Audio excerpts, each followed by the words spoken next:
ডাঁটা সহ কচি মূলা দিয়ে সর্ষে দিয়ে চচ্চড়ি করব। তো খেতে ভীষণই কিন্তু মজার এই রেসিপিটা। এখানে নিয়েছি পরিমাণ মতো সর্ষে, কাঁচা লঙ্কা, অল্প পেঁয়াজ আর আছে কয়েক কোয়া রসুন পেস্ট করে নেব। আর এখানে দেখো যে সবজিগুলো আমি কেটে নিয়েছি, মূলা আর কয়েকটা কচি ডাঁটা, আলু আর আছে একটা টমেটো। এদিকে আমি কড়াইটা গরম করতে বসিয়ে দিয়েছিলাম, তো কড়াইটা গরম হয়ে গেছে। এখন এর মধ্যে দিয়ে দিচ্ছি পরিমাণ মতো তেল। তোমরা চাইলে সর্ষের তেল দিতে পারো, আমি এখানে সাদা তেল দিলাম। আর ফোড়নের জন্য দিয়ে দিচ্ছি এখানে 3টে শুকনো লঙ্কা, কালো জিরে।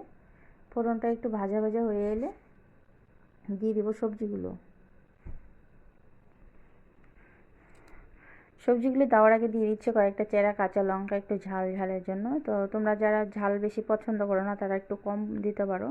তো আমরা একটু ঝাল বেশি পছন্দ করি, তো ঝালটা একটু বেশি দিলাম। আর দিয়ে দিচ্ছি এখন কেটে রাখা সবজিগুলো।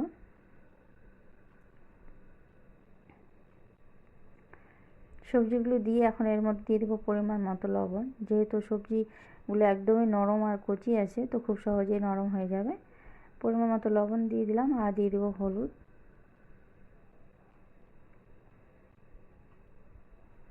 আর কালারের জন্য দিয়ে দিচ্ছি অল্প পরিমাণে লঙ্কার গুঁড়ো।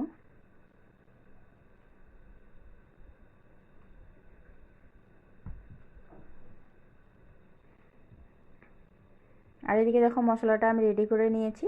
তার আগে সবজিটা আমি বেশ সুন্দর করে নাড়াচাড়া করে মিশিয়ে নেব।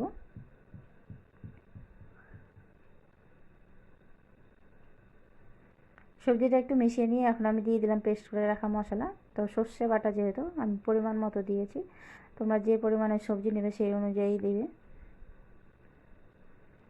এখন সবজির সাথে আমি মশলাটা বেশ সুন্দর করে বেশ অনেকটা টাইম ধরে আমি নাড়াচাড়া করে কষিয়ে নেব। আর যেহেতু লবণ দেওয়া আছে, তো সবজিটা খুব সহজেই নরম আর সফট হয়ে যাবে আর কষানোটাই হয়ে যাবে।